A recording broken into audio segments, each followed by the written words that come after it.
Mantenham-se firmes na graça de Deus. É o propósito do Pedro quando escreve a primeira epístola. Falar de Pedro não tem como falar dele, né? Falar da carta, falar dele. Pedro é um personagem extraordinário. Pedro, Jesus encontra ele está pescando.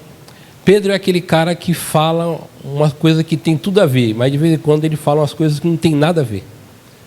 Eu gosto muito de ler aquela passagem quando Jesus está lá no Monte da Transfiguração e ele fala assim: fazemos 3 tendas, né? Se eu estou lá, irmão, eu sofro de vergonha alheia. Eu ia falar: cala a boca, Pedro. Né? Jesus lá transfigurado, ouvindo Moisés e Elias, ele está preocupado com tenda. Então, se eu estou lá, eu sou o Tiago ou João, eu falo: Pedro, cala a boca, Pedro. E ele também, há momento que ele empresta a sua voz para Deus, né? Tu és o Cristo, o Filho de Deus. Há momento que ele também empresta a voz para o diabo, né? Jesus está falando que é necessário ele ir em Jerusalém ser morto. E ele: não faça isso comigo, para trás de mim, Satanás. E tem uma passagem muito interessante, né? Quando Jesus está indo ser crucificado e Pedro está com um pessoal na fogueira e ele nega o Senhor 3 vezes e o Senhor já tinha alertado que ele iria. E ali é um momento que eu acredito que caiu a ficha, né? E ele foi chorar, porque ele entendeu o que ele fez e era algo, ele traiu o mestre. Então agora Jesus ressuscita, né? E aí as mulheres mais corajosas que os homens naquela época avisaram para eles que estavam presos dentro de um quarto. E ele e João saem correndo, chega no túmulo, vê e volta de novo. E aí o Senhor Jesus, então, ele vai em encontro. E aí Jesus falou assim: diga aos discípulos e a Pedro. Jesus precisava ter um particular com Pedro. E o Pedro é aquele que ele pegou, e ele pegou: vamos pescar. A galera foi toda a pescar lá. E quando ele está lá no barco, João, o texto de João, capítulo 21, João fala assim: então o discípulo a quem o Senhor amava, ou seja, ele mesmo, disse para Pedro: é o mestre. O Pedrão mergulha, sai correndo, chega lá. E aí quando chega, Jesus, como sempre, tudo preparado, né? O pão, o peixinho. E aí eu gosto do texto que diz que os discípulos, ninguém ousava dizer: quem és tu? Porque todo mundo sabia que era o Senhor. Então Jesus come, se alegra com os discípulos. Então agora Jesus vai naquele momento, né? Chama Pedro e pergunta, que a gente sabe se ele o amava. E Pedro fala: o Senhor sabe o Senhor sabe de tudo.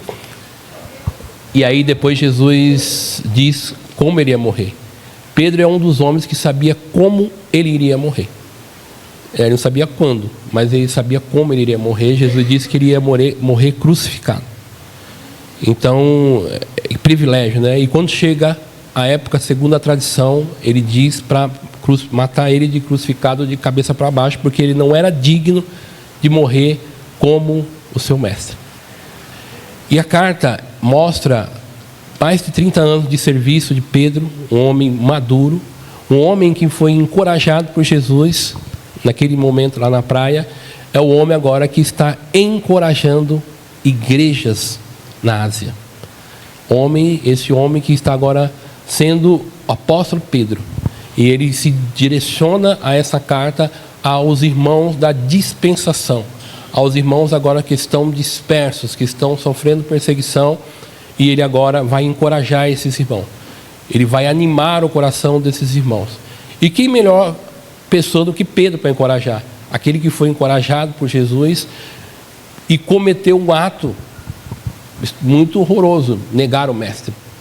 E quando ele se identifica, aí eu vou ministrar no capítulo 1, ele diz que ele é Pedro. Ele fala: eu Pedro. E quando ele diz eu Pedro, a gente lembra do Pedro que negou Jesus. Mas quando Jesus chama ele, fala: Simão Pedro, filho de João. Jesus dá o nome completo dele. E ele fala: eu Pedro. E aí a gente sabe quem está falando é o apóstolo, só que não é o apóstolo que negou Jesus, é o apóstolo que pregou Atos 2. É o apóstolo cheio do Espírito Santo em Atos 2. O apóstolo transformado. O apóstolo que nega Jesus para uma serva, mas cheio do Espírito Santo, ele chega diante do Sinédrio e fala assim: importa-nos obedecer mais a Deus do que vocês. Nós não vamos nos calar. E esse é o homem que vai encorajar a igreja. 30 anos depois, ano 64, se eu não me engano, ano 60, provavelmente o imperador Nero, que matou ele, mandou matar ele e mandou matar Paulo. E aí ele começa dizendo: eu, Pedro, apóstolo de Jesus Cristo, escrevo essa carta aos escolhidos que vivem como estrangeiros nas províncias do Ponto, Galácia, Capadócia, Ásia e Bitínia.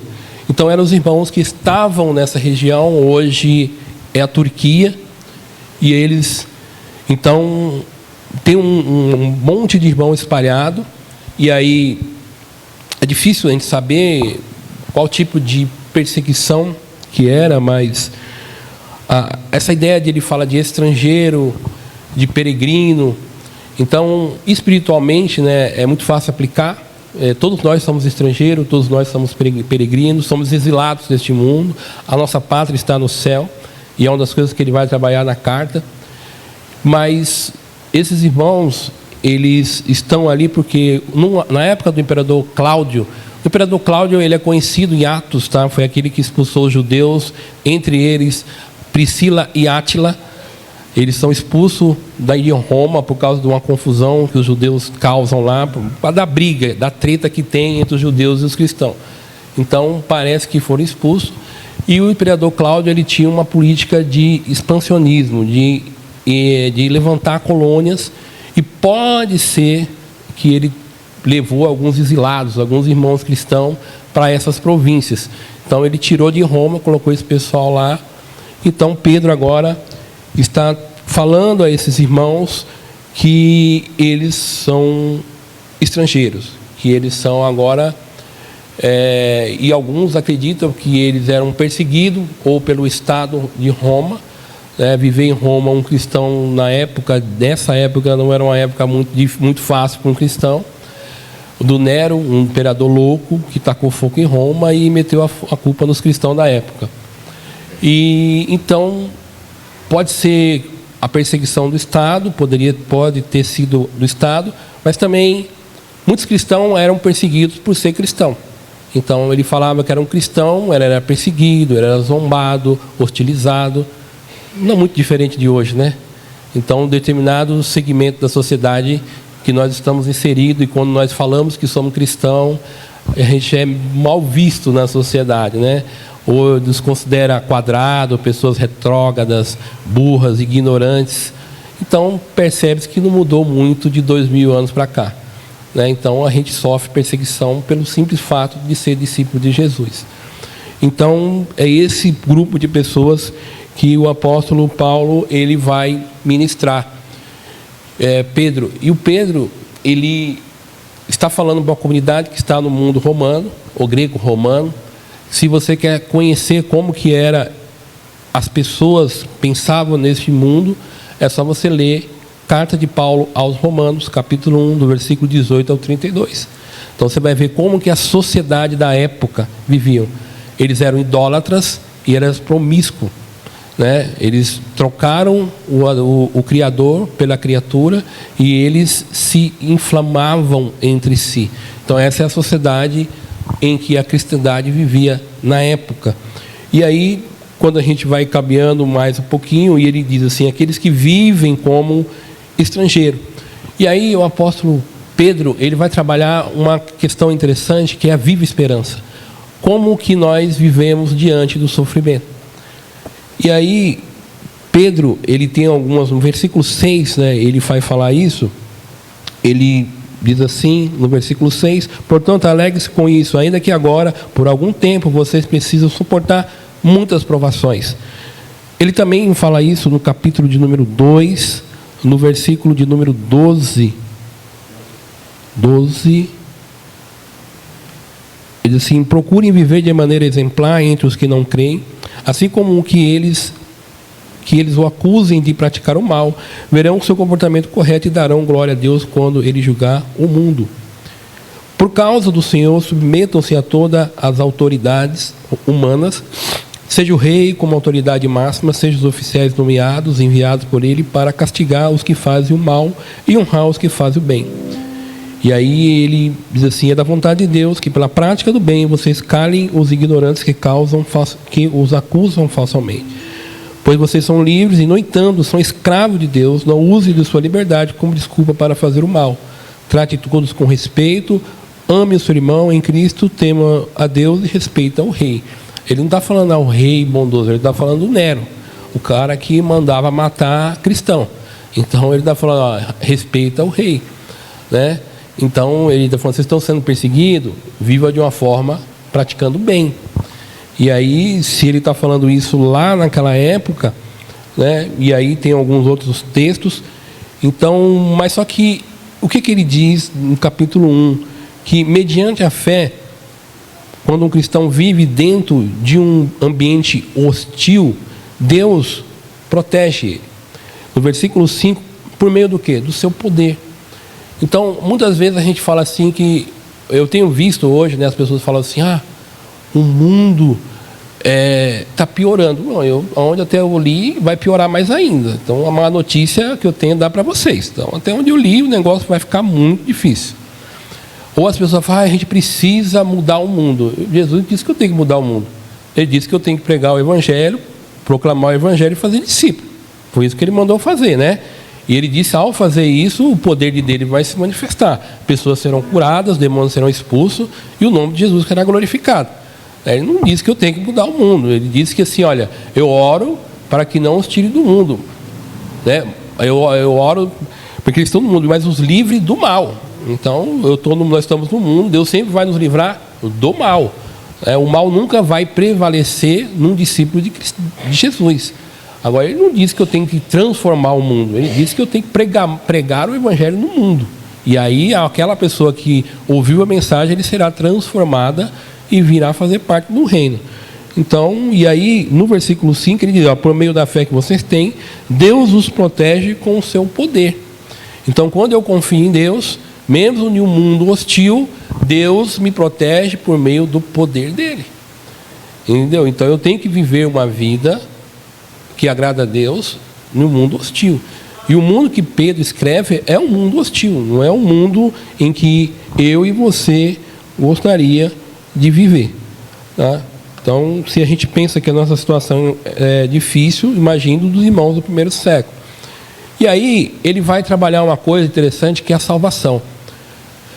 Eu acredito, irmão, que a salvação é uma das coisas mais difíceis de se entender no nosso meio hoje. Tem gente que acha que perde por qualquer coisa se perde a salvação. Tem gente que não valoriza a salvação, tem gente que não sabe o que é ser salvo. E aí Pedro vai falar sobre essa questão da salvação no presente e no futuro. Que dentro da teologia a gente fala o já, mas o ainda não. Nós somos filhos de Deus? Somos? Quem não é filho de Deus aqui? Agora a pergunta que eu faço, cadê então as suas roupas reais? Cadê as suas roupas reais? Aonde você vai vestir ela? Lá na glória, não é? Então eu sou filho de Deus, mas ainda não é manifestado. E Paulo disse isso em Romanos, né? Ele diz que a natureza, ela geme na expectativa da glorificação dos filhos de Deus. Então a gente está num processo. Nós somos filhos de Deus, mas ainda não foi manifestado que nós somos. Assim, a glória na plenitude. Mas nós somos. Né? E vai dizer, eu sou filho de Deus. E quando você vai ver? Você vai ver. Você vai ver. Né? E eu tenho um pedido para fazer para Deus. Eu já contei para vocês, né? Eu estou vendo as imagens do James Webb. Antigamente a gente falava de universo, o pessoal gostava. Hoje o pessoal não gosta mais, né? Quando eu era criança, eu ficava na biblioteca vendo aquelas enciclopédias. E eu vendo as imagens do James Webb, do universo. E eu falo, mas como Deus é exibido, né, meu?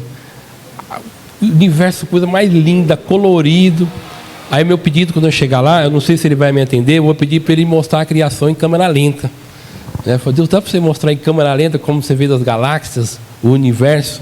Então é um pedido, não sei se ele vai fazer, nem tudo ele atende, né? E aí, dentro dessa salvação, nós temos a salvação passada. Como nós fomos salvos? Quando a gente creu primeira vez, e Paulo vai dizer, lá em Tito 3,5, que aconteceu o lavar regenerador. Então nós fomos transformados. Então, no passado a gente foi transformado. Transformado para quê? Tem gente que nem sabe para que foi transformado. Né? Mas existia uma transformação? Existia. Né? 1 Coríntios 5,12, 5, acho que é 5,17, quem está em Cristo, nova criatura é. As coisas velhas se passaram, eis que tudo... E tem gente que está preocupado com o passado. Fica se lamentando no passado. E a palavra de Deus que diz que é tudo novo. O que está para trás, irmão, nem Deus lembra. E tem gente que está preocupado com o passado. Né? Nem Deus lembra mais. E aí tem uma outra que é o presente, que é o processo contínuo da salvação, que é a santificação.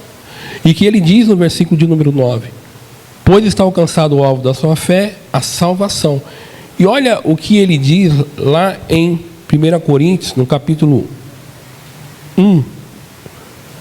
1 Coríntios. Eu aprendi a fazer isso aqui com a Raquel. A Raquel faz isso no celular e falei assim, sai mais rápido. Versículo 18. Pois a palavra da cruz é insensatez para o que estão parecendo, mas para nós que estamos sendo salvos, é poder de Deus.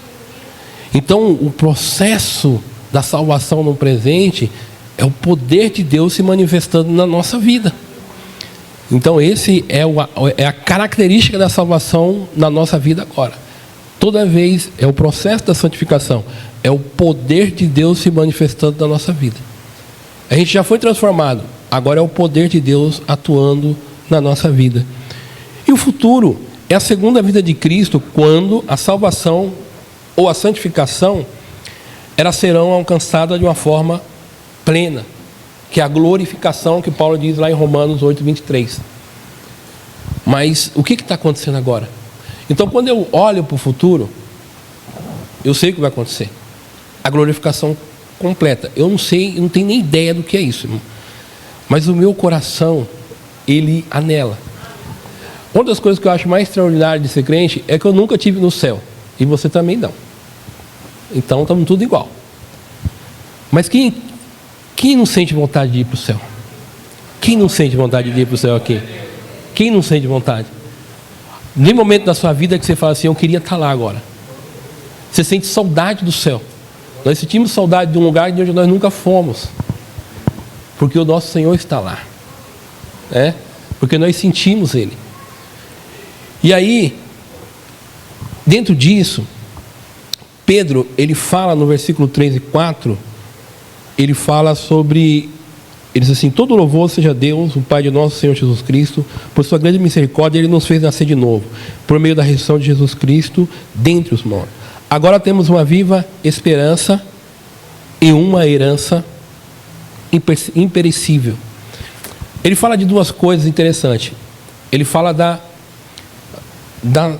esperança. Esperança é intangível. Eu não consigo pegar a esperança. Agora ele fala de herança. Herança eu consigo pegar. Se alguém tiver aqui um parente que tem muito dinheiro, ou algum dos familiares, você vai pegar a herança. Ela vai passar a sua posse agora. Mas tem alguns aspectos, que é tangível e intangível. A questão relacionada à salvação. Por exemplo, vida eterna. Você tem, mas você consegue pegar? Não. É intangível. Isso são as características da salvação. Outra coisa, novos relacionamentos na família de Deus. Quem tem relacionamento com a família de Deus aqui? Quem tem amigos em Cristo aqui? O Thomas já falou que depois que acaba aqui, tem um culto aqui afora, aqui, relacionamento da família de Deus. Outra coisa, um novo propósito de vida. Isso também é intangível, mas pode ser tangível. Como? Aí a vida como o reino de Deus, a riqueza, o céu, o poder espiritual. O poder espiritual é intangível, mas ele pode ser tangível. Imagina você orando por uma pessoa para que Deus cure ela. Olha que coisa extraordinária. O poder de Deus se manifestou na vida dela e ela foi curada. Entendeu? Então esse poder de Deus. Então são aspectos da salvação que às vezes a gente fica querendo ir para o céu só. Mas a salvação, ela é muito abrangente. Eu brinco que a salvação é igual um pacote, igual um presente. Sabe aquelas trolladas que o pessoal dá no final do ano? Lá nos amigos secretos, que te dá um presente, você vai abrindo um monte de caixa. Mas só que na salvação não é isso, Deus não trola nós. Ele abre, você abre uma caixinha, tem a salvação. Você abre a outra, tem justificação. Você abre a outra, tem adoção. Entendeu? Você vai abrindo a salvação, tem as coisas. Você abre a última, tem a glorificação. Entendeu? As caixinhas de Deus, toda caixinha que você abre, tem uma coisa, um presente especial para nós.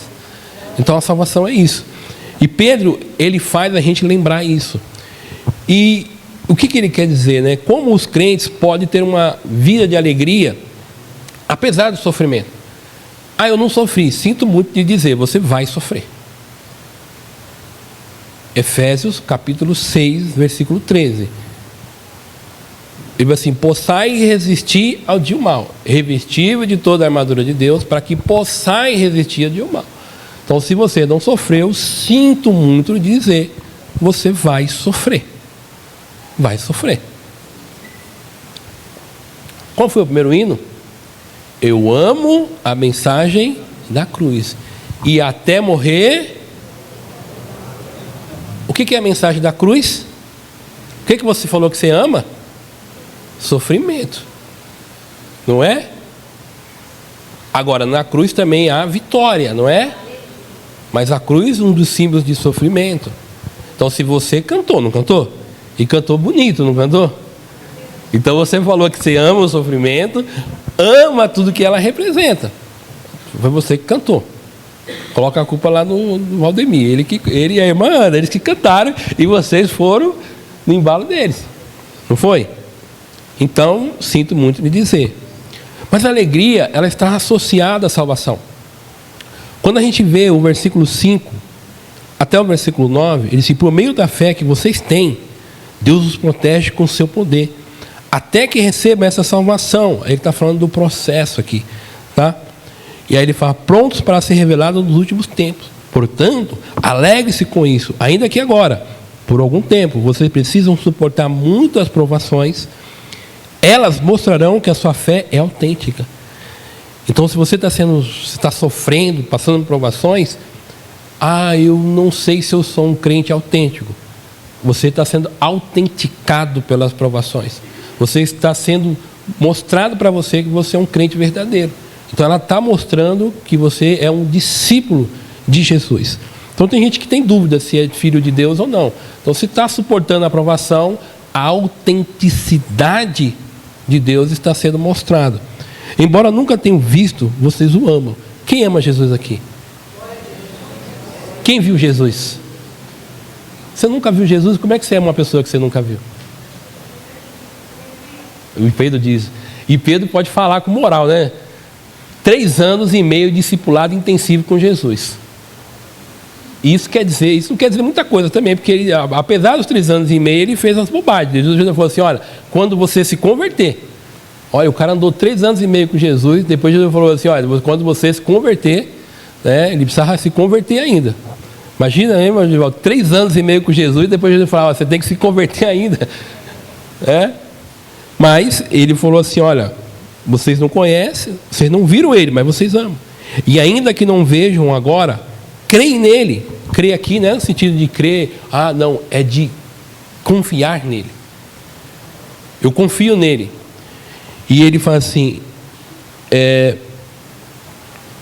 creem nele e se regozijam com alegria inexprimível e gloriosa. Então eu não vejo ele, mas eu amo ele. E eu creio nele, eu confio nele. E isso me dá alegria, um regozijo extraordinário. Olha que interessante ser discípulo de Jesus. É se alegrar. Alegrar aqui não é porque quando um carro bom. Quem quiser dar um carro para mim, eu vou ficar muito feliz. Quem quiser jogar um dinheiro na minha conta, eu vou ficar muito feliz. Mas não se compara com a felicidade que Pedro está falando aqui. não se compara. Tá? E aí o versículo 9, pois estão alcançando o alvo da sua fé, a sua salvação. Então olha a importância da aprovação do sofrimento na nossa vida. E aí eu já disse, não adianta, irmão, se você não sofreu, você vai sofrer. Isso é bíblico, não tem como correr, tá? Não tem. E aí, então por que a alegria ela ocorre em meio ao sofrimento? Aí a gente faz outra pergunta. Outros pontos aí é que no nosso sofrimento nós experimentamos o poder de Deus, versículo 5. Paulo disse que ele se gloriava na sua fraqueza. Fraqueza era no sofrimento. Quem já sofreu aqui, irmão? E quem no sofrimento sentiu o poder de Deus? Cadê a mocinha? Subiu? Ela está aí? Aquela mocinha, quando ela nasceu, ela fez a gente passar por um sofrimento muito grande. Ela parou, teve parada do coração, né? Teve que fazer massagem nela. E ela trouxe, a médica trouxe ela à volta. E o que nós vimos? O poder de Deus se manifestando. No momento foi um sofrimento, eu acabei. Eu fiquei que nem os discípulos lá quando Jesus morreu. Me escondi no quarto. Então a Cláudia e minha filha que ficaram lá segurando o rojão. Eu desabei. Mas quando eu fiquei sabendo que era todo um processo de transferência, não estavam querendo fazer, aí eu orei a Deus. E para onde Deus mandou? Mandou para um dos melhores hospitais de Mauá, perto da nossa casa, o Hospital América. E naquele momento de sofrimento, nenhum hospital queria receber. E o que é isso? Foi um sofrimento profundo, mas nós vimos o poder de Deus se manifestando. E quem de vocês não teve isso? Isso é experiência com Deus, tá? E aí a gente vê o poder de Deus se manifestando. O outro ponto é, por meio do sofrimento, os crentes recebem a evidência que a sua fé é autêntica. Eu sou um crente verdadeiro. Por quê? Porque eu vi Deus fazendo o milagre. Nós precisamos de crentes que tenham experiências com Deus. E quando alguém perguntar para você, e Pedro vai falar quando perguntar da razão da vossa fé, por quê? Porque eu vi Deus atuando na minha vida. Eu vi o milagre de Deus na minha vida. Então, esse é o segundo ponto. Terceiro ponto, por meio do sofrimento e do cuidado que os crentes recebem de Jesus invisível, eles crescem no amor e depositam nele a sua fé. Jesus é o maior exemplo de sofrimento. Isaías 53, onde descreve o sofrimento do Messias. E Paulo, escrevendo na sua segunda epístola a Timóteo, no capítulo 3, no versículo 12, ele diz assim: aqueles que querem viver piedosamente, vai acontecer o quê? Padecerão perseguições. Então, se você e eu queremos ser um discípulo de Jesus autênticos, seremos perseguidos, passaremos por sofrimento, mas o poder de Deus vai se manifestar, porque Jesus nos deu uma promessa. Ele não falou assim: olha, vai e prega o evangelho, que eu vou ficar aqui olhando. Eles vão, e todos os dias Jesus disse: estarei convosco. Em nenhum dia a gente está sozinho, tá? Outro ponto, indo para o final. E aí, no capítulo 13, o Pedro fala assim: prontos para agir. Versículo 13 do capítulo 1. Ele vai dizer assim: portanto, prepare a sua mente para a ação e exercitem o autocontrole. O que Pedro está falando? Seja o que vocês são. Os crentes de Jesus, irmão, já são filhos obedientes de Deus. E eu estou falando para crente. Ah, mas aquele eu não quero saber, irmão. Aquele que é meia boca, eu não quero saber. Eu estou falando para crente. Quem é meia boca não passa no crivo aqui, né, pastor Rubens? Crente meia boca não passa. Então eu estou falando para discípulo verdadeiro de Jesus. É para esses que Pedro fala. Você lembra quando aos eleitos que estão na dispensação? Eleito, ele está falando para crente salvo. Ele não está falando para crente meia boca. Ele está falando para crente que está segurando o rochão. Irmãos que estão sendo perseguidos, estão sendo zombados e estão firmes em Cristo. E aqui que é interessante, eu gosto dessas partes, porque às vezes, eu lendo Efésios, e eu já sabia disso, ouvindo, mas quando você lê, né? Paulo, quando ele diz assim, onde nós estamos, dentro de uma realidade espiritual, ele nos mostra, né, onde nós estamos em Cristo. Aí muitas vezes nós oramos assim, Deus nos dá paciência, né? Ou Deus nos socorre. Ou Deus... Aí Deus falou assim, eu vou tentar... Deus fala assim, eu já enviei o meu filho para isso. Jesus diz assim, eu já morri para isso e enviei o Espírito Santo. Aí o Espírito Santo foi assim. Entenda esse barulho de dentro para fora. Ele falou assim, eu estou aqui para isso. O Espírito Santo está dentro de nós dizendo assim, eu estou aqui para isso. Só que na nossa vida corrida, e olha que interessante, os primeiros versículos da primeira, eu citei a Trindade aqui, olha o que ele fala. Aos eleitos segundo a presciência de Deus Pai, pela santificação do Espírito para a obediência e a expressão do sangue de Jesus Cristo. Pedro está falando do Deus triuno que está operando nos crentes. Às vezes a nossa vida é tão corrida que a gente nem percebe que a Trindade trabalha em nosso favor, né? Que Deus já enviou o seu filho já morreu na cruz e o Espírito Santo habita em nós. É glorioso, né? É extraordinário. E às vezes a gente fica perguntando o que a gente deve fazer. Jesus fala assim, eu já fiz. Eu já fiz. É isso que Deus está falando, eu já fiz. E aí, quem acredita que Deus é poderoso? Mas o quanto que Ele é poderoso? O quanto que Deus é poderoso? Voltando eu vou falar muito, mas muito quanto? Imenso quanto? O James Webb fala do universo. O universo tem 3,8 bilhões de quilômetros. A Bíblia diz que Deus mede isso com as palmas das mãos dele. Esse é o Deus poderoso que a gente serve, que mede o universo com palma da mão dele.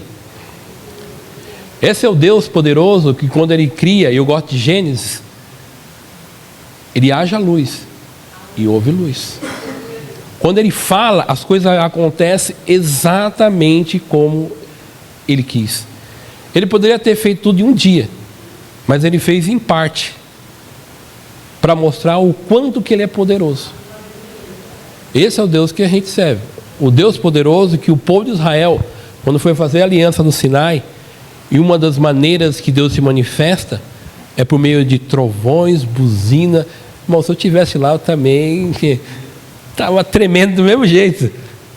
Entendeu? Se eu estivesse no Sinai, estava tremendo do mesmo jeito. Eu não vou nem falar mal do povo de Israel. E o povo falou assim, olha, Moisés, fala você com o Senhor e nós não. Fecha a aliança aí, diz que a gente concorda com tudo, fecha a conta aí, a gente assina no final. Viram a manifestação do poder de Deus. Isso é extraordinário.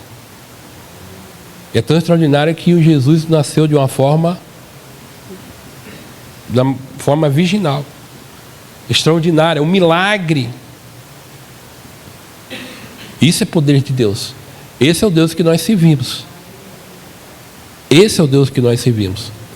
A pergunta que se faz assim, aí você pode também perguntar, mas por que eu sofro, né? Por que eu sofro? Fica para uma outra mensagem, né? A Fernanda ficou, mas por que a gente sofre?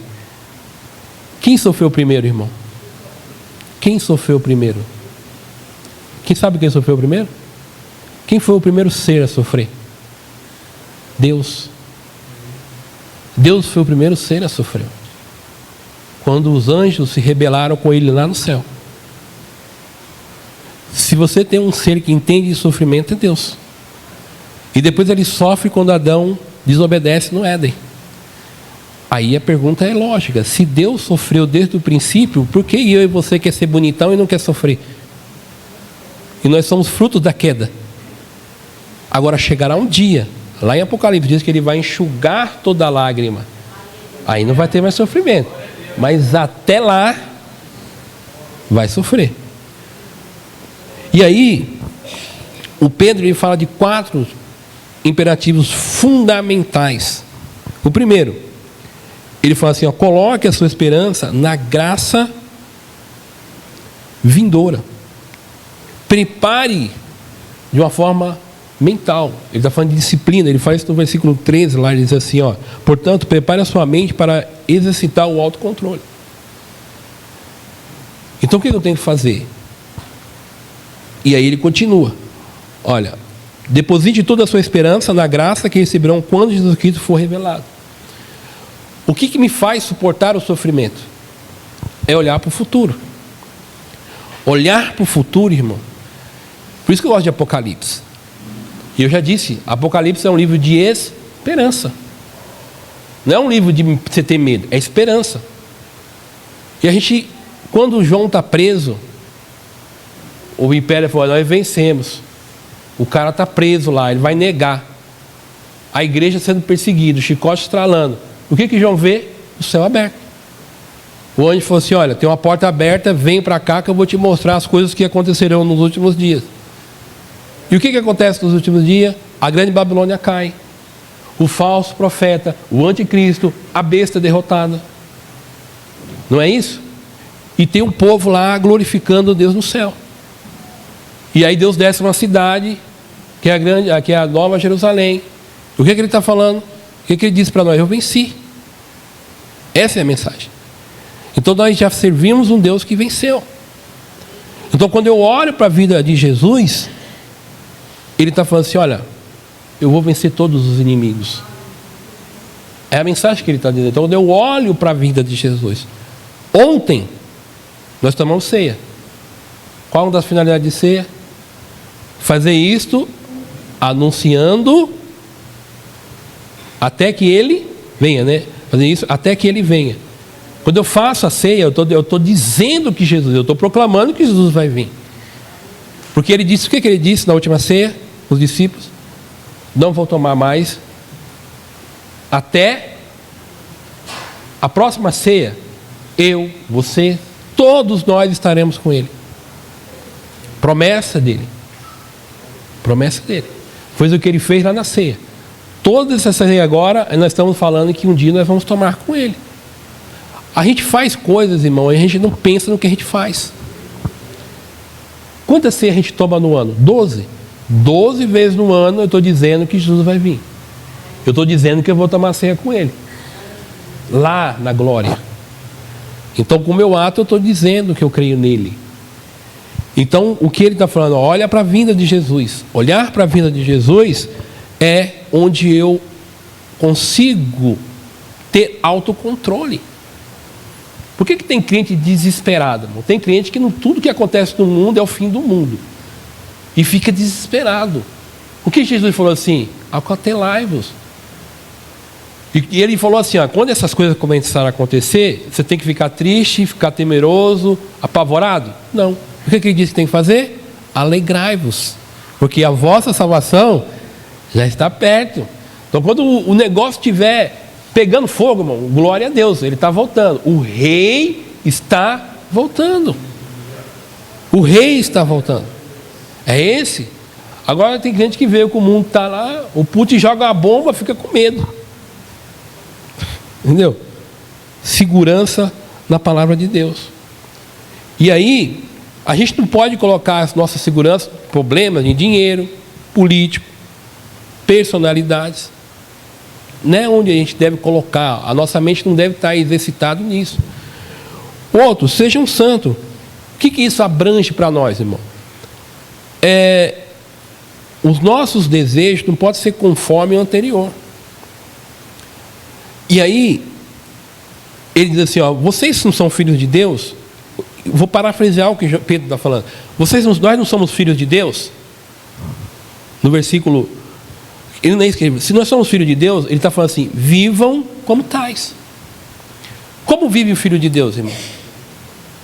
Como é que vive o filho de Deus? Eu honro, qual é um dos mandamentos? Honra o teu pai. Quem é o nosso pai? Quem é o pai de todos aqui? Não é Deus? Eu honro, eu vivo para honrar Ele. É assim que os filhos de Deus vivem. Quando eu honro a Deus, o poder dele se manifesta na minha vida. Então, o mandamento que está lá não é para me honrar só meu pai biológico, é para honrar o pai de todos. Então, como é que o filho deve viver? Honrando ele. Como é que um filho de Deus vive na terra? Proclamando o reino, o poder de Deus, manifestando a glória de Deus. Não é isso? Então, às vezes a gente fala que é filho de Deus, mas a gente não sabe o poder que a gente tem em nossas mãos. Jesus disse assim, ó, se você disser para aquele monte, vá para aquele lugar, o que vai acontecer? Quando ele deu poder aos 70, eu lembrei dessa passagem quando eu vi a Rebeca e a Fernanda voltando lá, voltaram aqui nos 70, agora tudo animado. Jesus revestiu os 70 de poder lá. O pessoal foi lá, irmão, oraram, os demônios foram expulsos, pessoas foram curadas. Quando eles voltaram tudo alegre, irmão. Ele falou, tudo bem, alegrar por isso, mas eu também alegrar porque o seu nome está escrito no livro da vida. Então a gente é alegre porque o nosso nome está lá no livro da vida, mas que o poder de Deus se manifesta na nossa vida. Isso é ser filho de Deus. Então a gente já tem um poder à nossa disposição. Nós temos uma bomba atômica na nossa mão, a gente não sabe apertar o botão para explodir o negócio. Entendeu? É isso que muitas vezes nós somos. Nós somos discípulos de Jesus, que nem os discípulos quando estavam naquele quarto, quando Jesus estava morto. E na verdade ele já tinha ressuscitado. Às vezes nós estamos igual aqueles discípulos, nós estamos presos, criamos uns quartos e ficamos com medo. E não é assim que um discípulo de Jesus vive. Tá? Nós somos filhos de Deus e temos que viver como tais. Sejam filhos obedientes, não volte ao seu antigo modo de viver, quando satisfaziam o próprio desejo, viviam na ignorância. Agora, porém, que sejam santos em tudo que fizerem, como é santo aquele que os chamou. Pois as Escrituras dizem, sejam santos porque eu sou santo. E quando eu falo de santo, irmão, não estou falando só na questão moral. Quando a gente fala santo, a gente está falando no aspecto moral de pureza.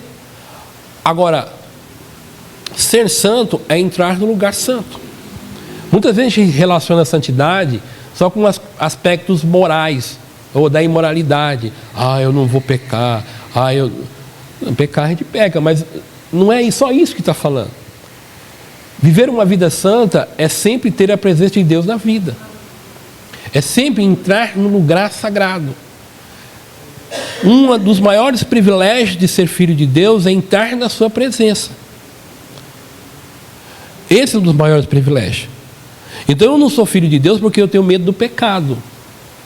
Paulo dizendo aos Romanos, ele diz que quando o Espírito Santo habita em nós, ele fala assim, e o pecado não vos dominará. Um filho de Deus, ele tem poder sobre o pecado. Essa autoridade é dada em Cristo. Então, como filho de Deus, eu posso olhar para o pecado e dizer, não quero. Quando eu peco de uma forma deliberada, estou me escravizando, estou dando as mãos para o pecado me algemar. Eu fui livre. Então, claro que a Bíblia diz, filhinhos, não pequei, mas se pecar, porque a gente conhece a nossa natureza, cada um conhece cada um aqui, Mas a proposta do Evangelho é que nós vivemos uma vida para glorificar a Deus, uma vida do Espírito. Essa é a proposta do Evangelho. Essa é a proposta que nós temos. Eu gosto muito de João, capítulo 7, quando Jesus sobe lá na festa, e ele diz assim que do nosso ventre sairia rios de água viva. E aí o texto diz assim, isso ele estava dizendo acerca do Espírito. Imagina isso, irmão, rios de água viva fluindo do nosso ventre, o Espírito Santo. Olha a força que o Espírito Santo dá para nós. Então, às vezes, quando eu penso nisso, quando eu peco, eu falo, sou um idiota mesmo. Eu sou um miserável mesmo, porque ter tudo isso à disposição e cair na armadilha, por isso que um crente, quando peca, irmão, e aí pecando de uma forma assim violenta, o primeiro ele tem que se envergonhar daquilo que ele fez e se entristecer. Tá? Mas a gente tem que ter noção dessas coisas. A gente às vezes não tem noção. E o que o Pedro está falando é isso. Pedro está encorajando os crentes, dizendo aquilo que ele já tem neles, aquilo que já está neles. E hoje a igreja, ela vive meio que despercebida. Terceiro ponto para a gente finalizar, até tem um quarto, né? Vivam em temor reverente quando considerarmos Deus o juiz imparcial. E ele vai dizer isso. E fomos remedidos pelo seu sangue. O que é, irmãos? O que é reverência? O que é reverência? Reverência é temor. Como é que isso é da prática? Como é que isso funciona na prática? Reverência e temor. Crer somente no Senhor. Crer, parece uma coisa besta, né? Mas, quer ver? Quando você passa pelo sofrimento, vem algumas dúvidas. Lembra do João? O João disse assim, eis o Cordeiro de Deus que tira o pecado do mundo. Ele falou isso olhando para Jesus. Depois ele foi preso. Aí ele pegou os discípulos dele e falou assim, vai lá, pergunta para ele se ele é realmente aquele que há de vir. Ele deu uma balançada, né? Ele deu uma balançada. E foi o João, né? Que Jesus disse que nascido de mulher não existe ninguém maior que ele. Mas ele falou assim que aqueles que discípulos de Jesus são maiores do que o João. Mas Jesus encheu a bola de João. E esse homem deu uma duvidada. Ele olhou para o Messias, para o Cordeiro, e falou que era ele. Jesus falou assim, olha, fala que os cegos enxergam, os mudos ouvem, os coxos andam. E aí ele falou assim, bem-aventurado aquele que não se escandaliza em mim. Ainda deu uma nele, né? Acho que ele foi ele mesmo, né? Ele é o homem. Então, às vezes a gente pode dar uma duvidada. Servir somente ao Senhor. Servir somente ao Senhor. Isso é temer. Isso é temor de Deus. Amor somente ao Senhor. Obedecer somente ao Senhor. Se é um Deus que é exclusivista, é o nosso, irmão. O nosso Deus é exclusivista. Ele não divide nós com ninguém. Ele não divide com a esposa, com o esposo, com o filho. Não divide com ninguém. É Ele em primeiro lugar. Jesus disse que quem ama pai e mãe e não ele, não é digno dele. Filho não é digno dele. Então o amor é dele. Deus é exclusivista. E como Pedro termina, ele fala assim, amai-vos uns aos outros. É o mais fácil de todos, né, irmão? É o mandamento mais fácil de todo mundo. Se a gente já passou por todos os outros, amar um aos outros é a expressão da glória de Deus. Se nós estamos como igreja aqui, né? E eu não amo o Valdemir, não amo os irmãos, eu falhei miseravelmente. Se eu não amo o irmão, eu não sou discípulo de Jesus. Como é que eu vou fazer parte da família dele? A gente tem que resolver esse negócio, né? Porque amar os irmãos é a expressão da glória de Deus. Jesus disse que a forma como nós vivemos, o mundo vai ver que nós somos filhos de Deus. Então não existe outra maneira. Como é que eu expresso a glória de Deus? Amando um aos outros. E é a forma que supera o sofrimento. E aí, ele vai dizer lá no versículo 24, e eu encerro com o versículo 24, ele fala assim, pois os seres humanos somos como um capim. Sua beleza é como as flores do campo. O capim seca e as flores murcham, mas a palavra do Senhor permanece para sempre. E essa é a mensagem das boas novas que lhes foi anunciada. Pastor Rigonato ele fala assim, se está escrito, o que tem que fazer? Tem que obedecer. Ontem ele falou assim, orar é muito bom, mas tem que fazer o que está escrito, né? O que vale é o que está escrito. Vamos orar então, para que eu e você possamos manter firmes na graça de Deus. Graça de Deus em meio ao sofrimento. E eu já falei, se você não sofreu, vou dar mais Eu acho que tem pessoas que não entenderam, por isso que eu estou repetindo. Você vai sofrer. Tá? Não tem para onde correr. Porque senão você não vai experimentar.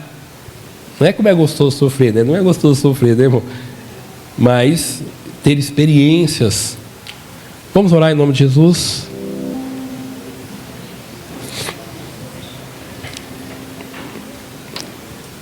Eu queria começar a leitura em Marcos, mas aí como eu tinha um livro de Marcos, mas eu não tinha o livro de... Eu tinha um comentário sobre Marcos, mas não tinha um comentário sobre Marcos. Eu tinha um comentário expositivo e eu precisava de um comentário exegético. Aí eu falei, e agora? Eu quero ler alguma carta, quero ler o que, mas eu queria ler os evangelhos.